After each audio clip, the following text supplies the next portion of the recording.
नमस्कार, मैं CS Sahay guest faculty Kolhan university department of geography Chaibasa. मैं आज आपको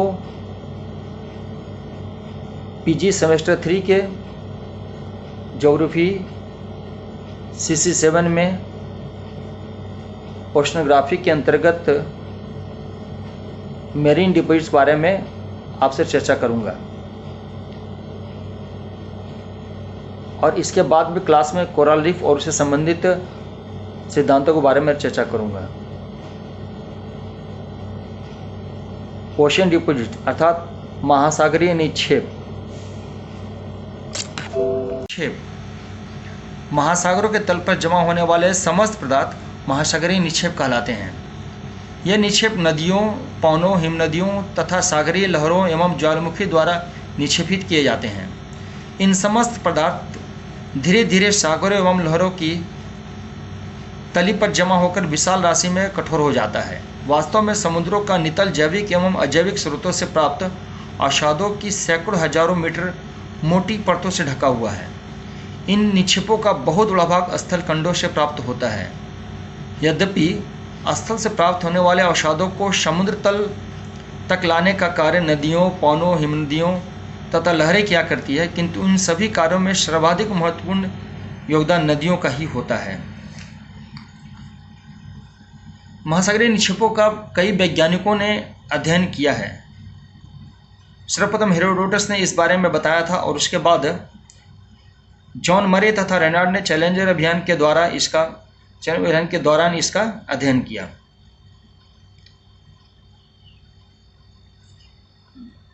महासागरीय निक्षेपों का वर्गीकरण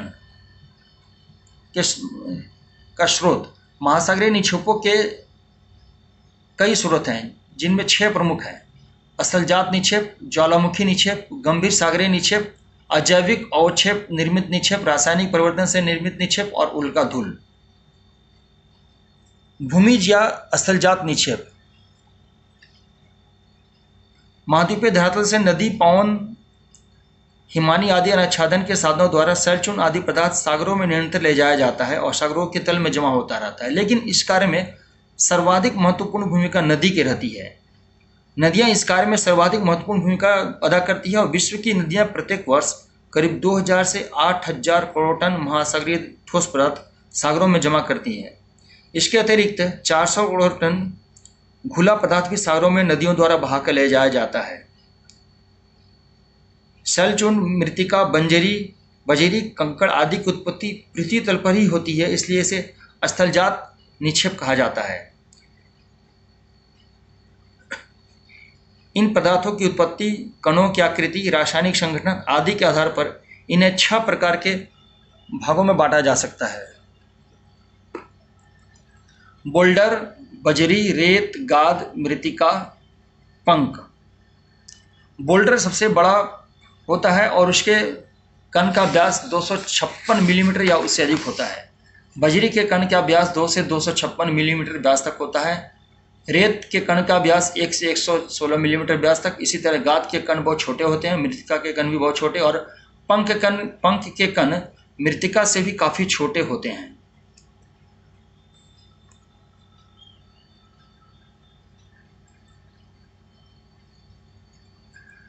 मरे ने पंखों के रंग के आधार पर इन्हें 3 भागों में बांटा है: नीला पंख, लाल पंख और हरा पंख।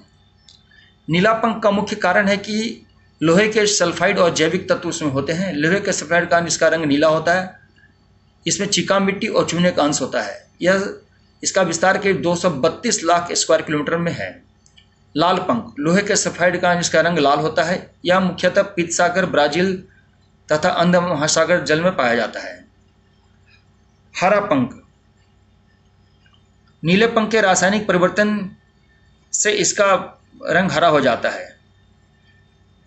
यह ग्लूकोनामाइट नामक खनिज पदार्थों के कारण होता है। एक ग्लूकोनाइट लोहे का सिलिकेट है जो कि जैविक पदार्थ फोरामिनीफेरा नामक जीव के कोश में भरा रहता है, और जब यह कोश घुल जाता है तो ग्लूकोनाइट के ढांचे गोल कणों के रूप में रहकर हरी पंख का निर्माण करते हैं।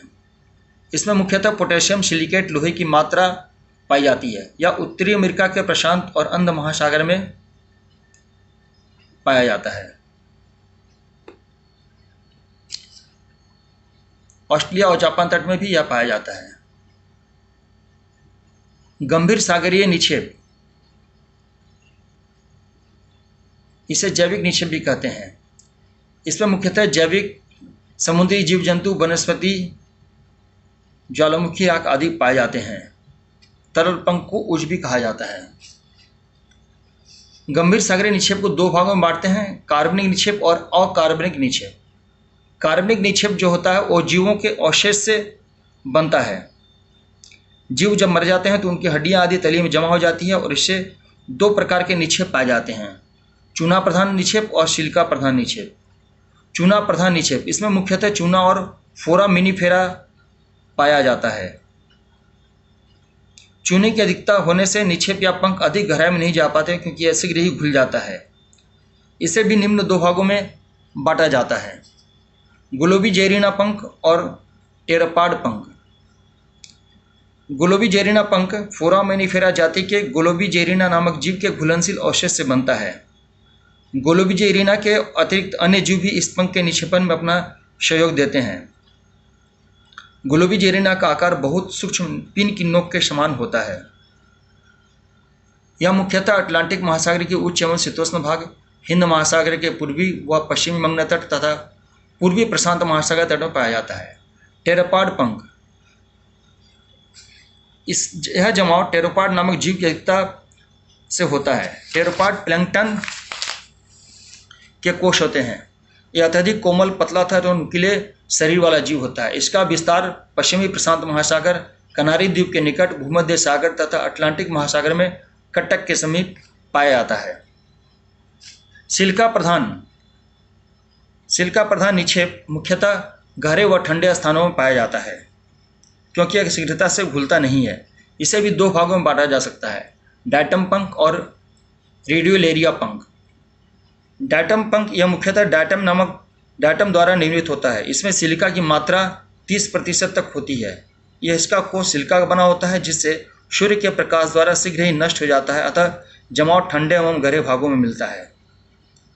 इसका सर्वाधिक जमाव प्रशांत महासागर में अलास्का से जापान तक तथा अटलांटिक महासागर में के उच्च अक्षांशों में पाया जाता है।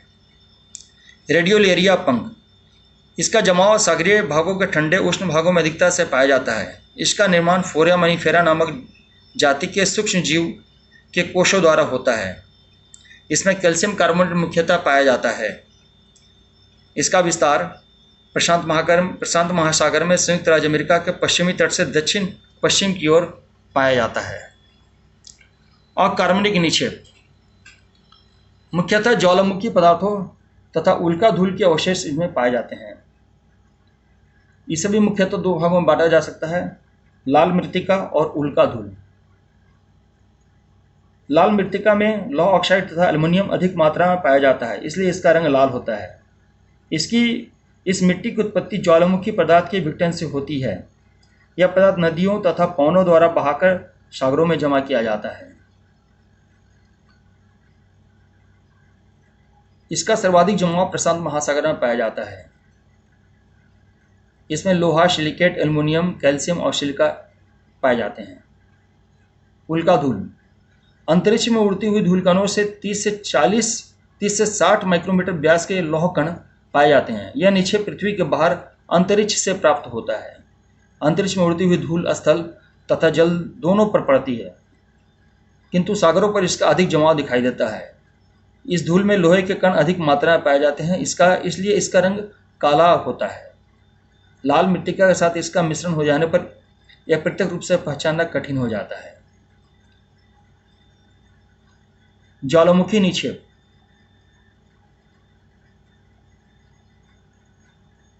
ज्वालामुखी निक्षेप सागरों में दो प्रकार से पहुंचता है। सक्रिय ज्वालामुखी क्षेत्रों में ज्वालामुखी विस्फोट होने से निकले पदार्थ सीधे सागरों में जमा होते हैं, तथा दूसरा ज्वालामुखी विस्फोट से निष्कासित पदार्थों के बारीक कण वायु द्वारा सागरों में जमा हो जाते हैं। इस प्रकार के जमाव भूमध्य सागर, पूर्वी द्वीप समूह के सागरों तथा दक्षिण प्रशांत महासागर के पश्चिमी भाग में पाए जाते हैं।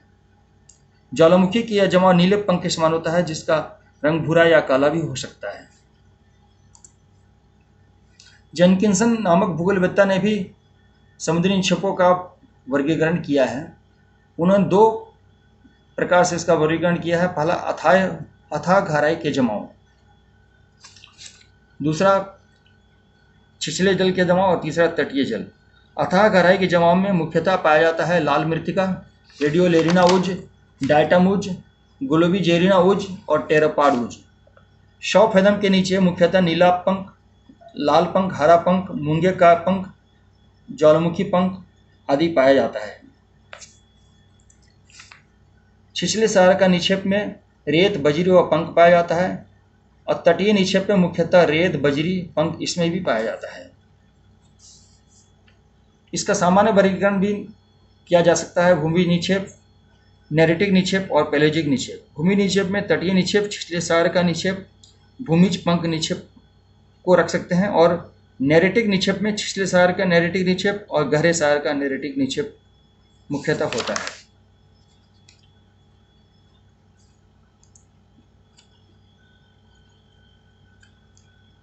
महासागरीय निक्षेपों का वितरण, इसे 2 भागों में बांटा जा सकता है, उथले सागर निक्षेप और अगाध सागरीय निक्षेप।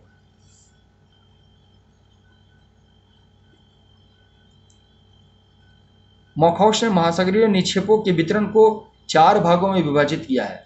तटवर्ती निक्षेप, उथले सागरों के निक्षेप, गंभीर प्रदेशों के निक्षेप और अगाध सागरीय निक्षेप।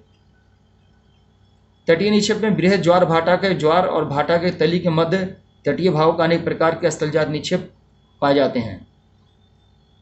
उथले सागर के निक्षेप में भाटा तल से 183 मीटर की गहराई तक के भागों में पाए जाने वाले जमाव को इसमें शामिल करते हैं। गंभीर सागरीय निक्षेप में महासागरीय ढलों पर पाए जाने वाले निक्षेपों को इसके अंतर्गत शामिल किया जाता है और अगाध सागरीय निक्षेप में गहरे सागरीय मैदानों तथा महासागरीय गर्तों में पाए जाने वाले निक्षेपों को अगाध सागरीय निक्षेप कहा जाता है। मैं अगले क्लास में इससे संबंधित सवाल के बारे में आपसे डिस्कस करूंगा। धन्यवाद।